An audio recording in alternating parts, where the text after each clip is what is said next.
एक बार फिर से इस पावनपुरी धरा पर कथा का आयोजन किया गया है।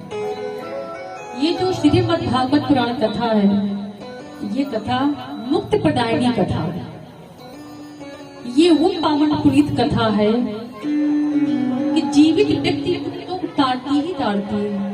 अगर कोई व्यक्ति अपने पूरे जीवन काल में एक बार नियम से श्रीमद् भागवत पुराण कथा श्रवण कर लेता है तो समस्त पापों से मुक्त हो जाता है। ये वो महान कथा है कि अगर कोई व्यक्ति जीवित है, वो अगर कथा श्रवण करता है तो उसे तो फल प्राप्त होता ही है। लेकिन अगर कोई व्यक्ति इस दुनिया में नहीं है, इस दुनिया से जा चुका है, उसके नाम से अगर श्रीमद् भागवत पुराण कथा श्रवण करा दी जाती है तो वो मरने वाला व्यक्ति जहाँ कहीं भी होता है उससे सद्गति प्राप्त होती है।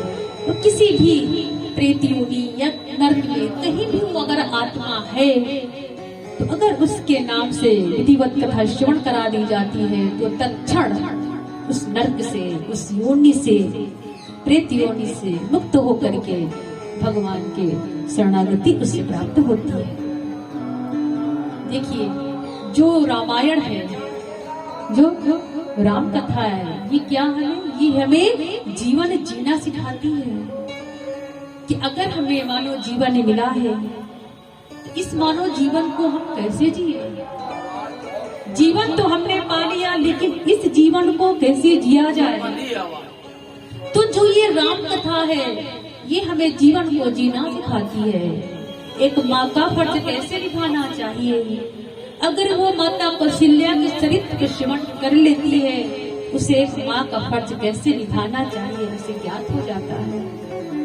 एक पत्नी का फर्ज कैसे निभाना चाहिए, ये माता सीता और उर्मिला के चरित्र के श्रवण करके हमें ज्ञात होता है। भाई का फर्ज कैसे निभाना चाहिए, ये भरत, शत्रुघ्न, राम के चरित्र को श्रवण करके हमें ज्ञात होता है। तो जो राम कथा है, ये हमें जीवन जीना सिखाती है कि जीवन को कैसे जिया जाए। लेकिन पूरे जीवन काल में अगर हमसे कोई गलती हो गई हो, कोई अधर्म हो गया हो, कोई पाप हो गया हो, जाने या अनजाने में, तो कहते हैं अगर वो श्रीमद् भागवत पुराण कथा श्रवण कर लेता है तो समस्त पापों से मुक्त हो जाता है।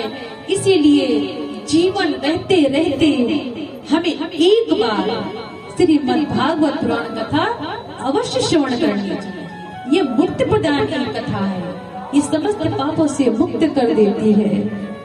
ये वो कथा नहीं है दुर्लभवे कथा लोके श्रीमद् भागवतोद्भवा कोटि जन्म समुत्थे पुण्य नैव लभते।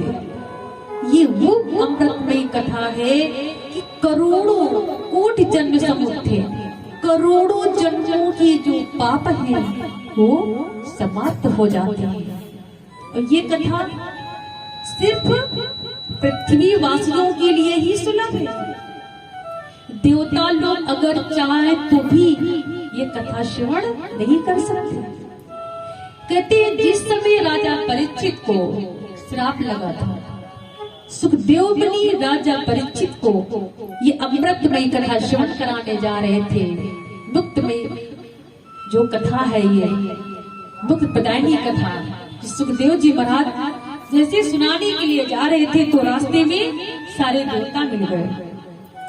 इंद्र ने सुखदेव मुनि से कहा कि जो आप ये अमृतमयी कथा राजा परीक्षित को श्रवण कराने जा रहे हैं, वो अमृतमयी कथा आप हमें श्रवण करा दीजिए। और जो ये अमृत है, ये अमृत आप राजा परीक्षित को पिला दीजिए, क्योंकि आप जो ये कथा राजा परीक्षित को श्रवण कराने जा रहे हैं, इसलिए कि राजा परीक्षित को मुक्ति मिल जाए। अरे मैं तो उसे अमृत देने के लिए तैयार हूँ। जो एक बार अमृत पी लेता है तो वो अमर हो जाता है। लेकिन सुखदेव मुनि ने क्या कहा? सुखदेव मुनि ने कहा, राजा आप एक छोटे से कांच के टुकड़े के बदले, अमृत क्या है, एक छोटा सा कांच का टुकड़ा है, और आप उस कांच के टुकड़े के बदले ये मणि मांगना चाहते हैं। भागवत पुराण क्या है, मणि है, और आप छोटे से कांच के टुकड़े की जगह पर मणि मांग रहे हैं। नहीं नहीं, मैं तो नहीं दे सकता, लेकिन अगर परीक्षित चाहते हो तो बदल सकते हैं। परीक्षित अगर तैयार है अमृत पीने के लिए, तो वो अमृतमय कथा में आपको श्रवण करा दूंगा और आप परीक्षित को अमृत पिला दीजिए। लेकिन परीक्षित ने भी मना कर दिया।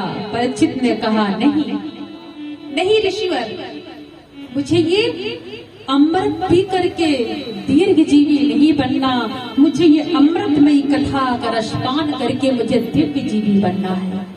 तो ये जो कथा आप लोग श्रवण कर रहे हैं, ये अमृत से भी बढ़कर है, और ये कथा देवताओं को भी दुर्लभ है, सिर्फ पृथ्वी वासियों के लिए ही सुलभ है। आप लोग बहुत भाग्यवान हैं जो आप यहाँ पर बैठ करके कथा श्रवण कर रहे हैं। तो कहते हैं श्रीमद् भागवत पुराण पहले 4 श्लोकों की हुआ करती थी, सिर्फ 4 ही श्लोक थे। सर्वप्रथम श्रीमद् भागवत पुराण कथा किसने किसको सुनाई, पता है? किसको पता है? सब लोगों ने भागवत बहुत सुनी है, मैं बताती हूँ। सर्वप्रथम श्रीमद् भागवत पुराण कथा नारायण ने ब्रह्मा को सुनाई, फिर ब्रह्मा ने अपने पुत्र नारद को श्रवण कराया। अब नारद ने किसको सुनाया? श्री वेदव्यास जी को। और जब वेदव्यास जी को सुनाया, तब तक ये भागवत सिर्फ 4 श्लोकों की ही थी। लेकिन जब वेदव्यास को सुनाया, तब वेदव्यास ने क्या किया, 4 श्लोकों के 18,000 श्लोक बनाए। क्यों बनाए थे? क्योंकि वो जानते थे कि कलयुग में कोई इतने श्लोकों को पढ़ नहीं पाएगा, इतने कठिन श्लोकों को नहीं पढ़ पाएगा, इसलिए सरल बना दिया। 4 श्लोकों को 18,000 श्लोकों में बदल दिया। पहले 4 श्लोक कौन से थे?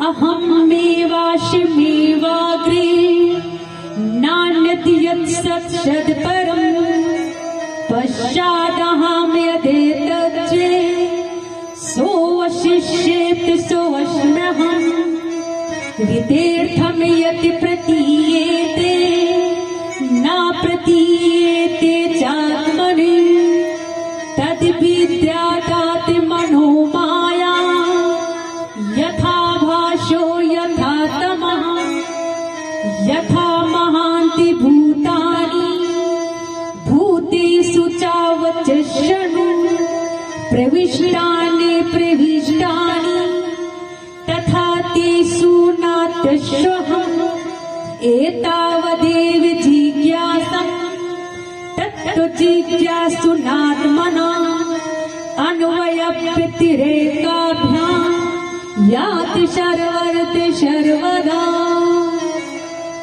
पहले इतनी ही श्रीमद् भागवत पुराण थी, लेकिन जब नारद ने वेदव्यास को सुनाया, तब वेदव्यास ने 18,000 श्लोकों करके श्रीमद् भागवत पुराण की रचना की।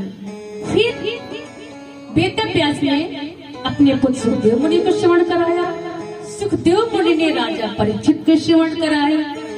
जिस समय राजा परीक्षित को कथा श्रवण कराई जा रही थी, तो वहाँ सूत जी महाराज भी थे।